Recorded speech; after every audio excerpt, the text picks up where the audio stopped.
following video is brought to you by Nelson Creek Outdoors, Outdoor Hub, and Otterbox.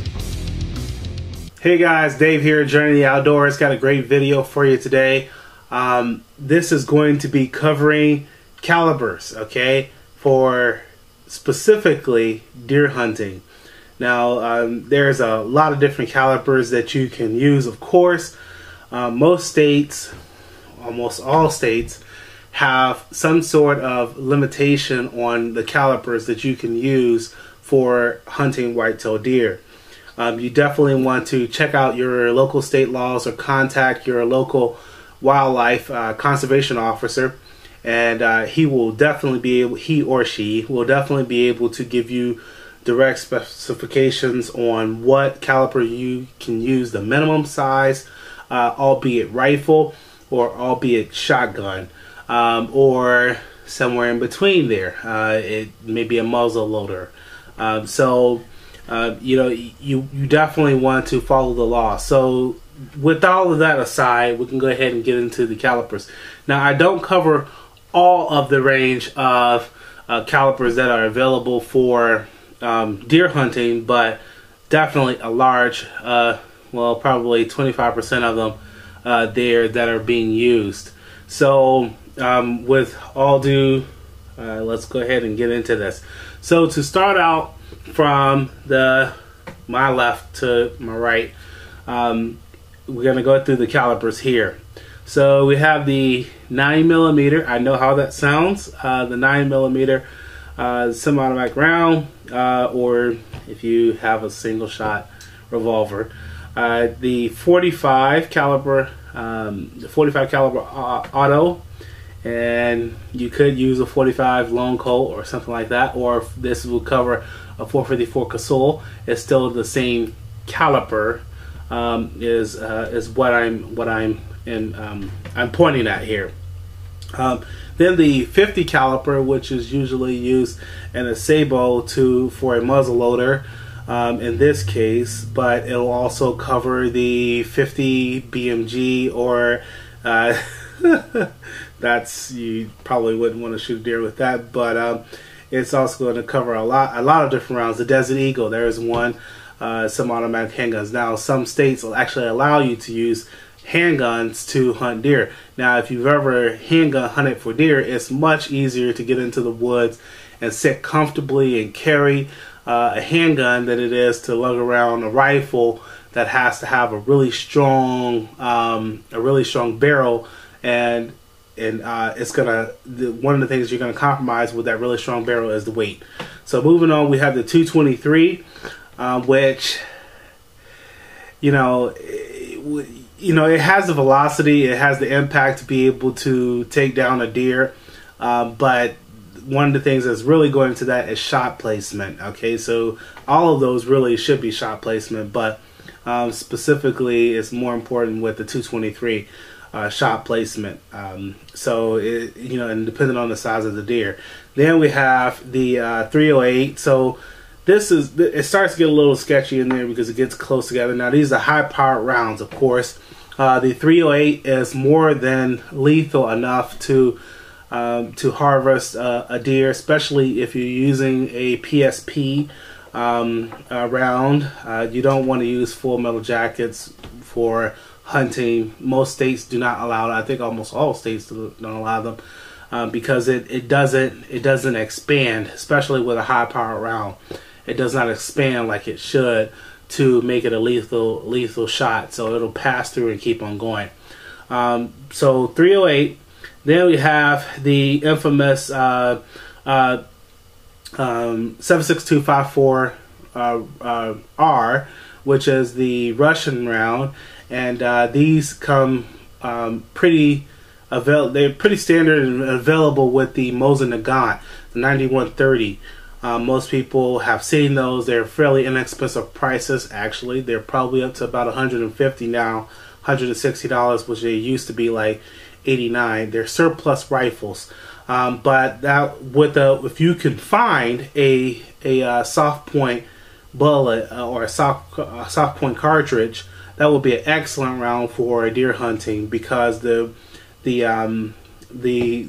lethal range that it has is next to, I mean, it's next to none, especially when you're talking about like the 243 or the 223.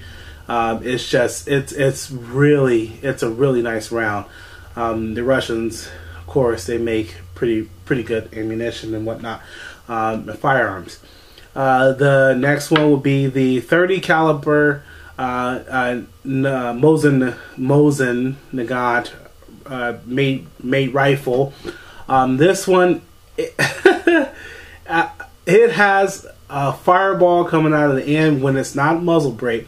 It has a fireball coming out of the end of that rifle that is, oh man, easily 1.5 to 2 foot. I mean, kicks like hell, but it's a really good round. 30 caliber, of course. You can't go wrong with that. Then the last one we have here, well, next to the last here for the high power rounds, is the 270. Okay, 27 caliber. The 270 is excellent. Fairly flat shooting round. Easily out to 250 yards, 300 if you're really steady. But the power points, the soft points, I mean, this will take anything in the North American, in the North American wildwoods. I mean, this will take anything in there, easily up to bear, black bear, or even grizzly, heck. So surely it will be more than effective on a whitetail deer.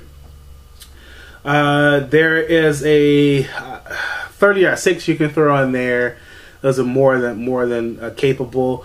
The 30-30, if the range kind of comes back a little bit, it's a larger round, but I mean, it's a 30 caliber, but the distance in that, you're talking about weight to grain distance is the weight to grain ratio is much lower than a high powered round. So easily 150, 200, you're starting to stretch it. But nonetheless, 30-30 would be one. Moving on to the shotguns, which would most people grab because the state allows those, or that's where their limitation starts to stop or taper off, until you get into the muzzle loaders. Most states will allow muzzle loaders because they're single shots. So the shotgun, we have here the 20 gauge rifle slug. I really wouldn't want to use anything under this, like a 16 or a 16 gauge. I wouldn't really want to use something like that, or no, it's actually that's larger. But I wouldn't really want to use anything under a 20 gauge slug when hunting deer. You can't, like a 410. Like you some people will use them for poaching or something like that. Even the 22 caliber, you don't see that here, but they're used for poaching, which is not what we're after. But to say whether they're lethal or not, that's debatable. If they're used for poaching, obviously they're getting something done, but more often than not, they probably wound the deer and don't retrieve it. So anyways, the rifle slug, the 20 gauge, packs more than enough punch. This is something that would be great for starting off a youngster or a amateur deer hunter. It would be great because the gun itself will be light enough to carry out into the field, where it won't really pack, but it also won't pack a lot of punch, so as to make them gun shy. So that's definitely something to remember, especially when you have 3 slugs in a gun. You're adding a little bit of weight. And the saying goes, an ounce is a pound once you start walking for an hour. So it really makes a difference when you have those shells. But then going on to the most popular 12 gauge, okay? And this is a Remington. It's a Remington Slugster. Nothing terribly special. It's just your average 2 3/4. Definitely will. Heck, this is probably legally in most states. This has probably killed more deer than any other cartridge around. That is probably including the rifle cartridges, high powered rifle cartridges. That's the 12 gauge. I've seen them stop them in their steps, and but I've shot deer with high powered cartridge. Got that on video. A 308, and deer took off running 80 yards, kept running, and the only reason he stopped was because he slammed into a tree. But and I thought for sure that they dropped right in their steps with a high power rifle, and that was through the heart, busting up a shoulder, and that deer, that buck ran. I mean, he truly ran. But either ways, I've seen him not take a step, literally slam into the ground with a 12 gauge slug. It's just the downrange power, the impact from that is substantial. So there's more to be put across the table as far as other rounds. You have the 243, you have the 300 Win Mag. Of course, those are like extremely the 300 Win Mag is extremely high end rounds. Those are rather obvious they're going to take a deer. But the best one in my decision, IMHO, the best one I can say is for high power rounds, if it's allowed, is the 308. The 308, it's a fairly flat shooting round. You can easily harvest a deer within 200, 250 yards. That's using naked eye, iron sights. You can easily do that. And the 243, flat shooting round. I don't have to. You have to worry about the size of the deer once you start getting into those smaller calibers. You have to worry about that, and then you have to worry about shot placement. 308, you put it on that shoulder and pull. That deer is dead. There's no way about that. Then you have the muzzle loaders. If you can't hunt with a high power round, I would say the best bet is going to be second place would be a shotgun. It's going to be either the 20 gauge, preferably if you can get a rifle barrel. I will go with the 20 gauge because of the low recoil, and you can get out to 100 yards with a deer in that range. You put it on the shoulder, point and pull. You're going to be good. And then after that, if that's not allowed, then I'll look at the muzzleloader for the late season. Now this is a 50 caliber muzzleloader bullet, and it comes with a sabot. Okay, so this is a Thompson Center. I actually shot a deer on camera with this too. Thompson Center, 200 grain, jacketed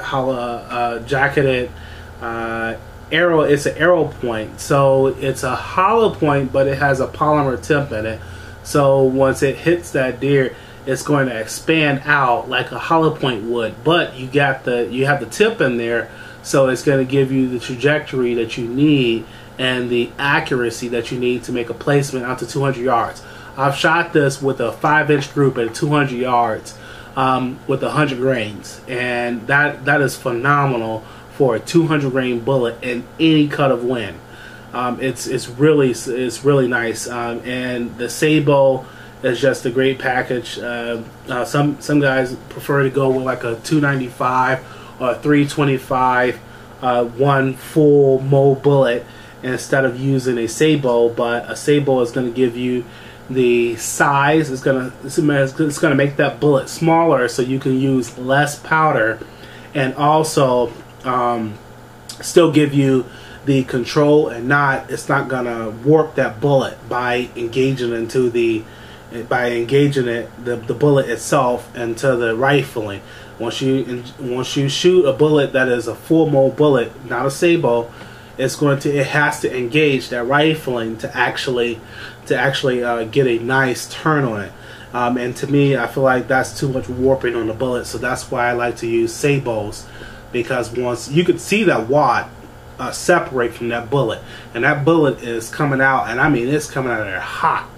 And the accuracy that you can get from it with little recoil, because it's a sabot with, it takes a lot less recoil because you're using a smaller bullet. You get a lot of accuracy out of it, and accuracy is going to transfer over to range. So that's the most tips I can give you guys right now on this. Definitely tell me if you want to see something else on deer hunting. Also, I have the power belts here, you know, as another 50 caliber. But like I said, definitely tell me if you want to see something different. You know, it's something you want to see, just let me know. Comment in the video, in the post below, and I would love to make a video and get that info out to you. You know, we should be working on fishing here shortly once spring breaks through. Can't wait. Gonna get that in and start getting down to the water. So that's it for right now from JTO.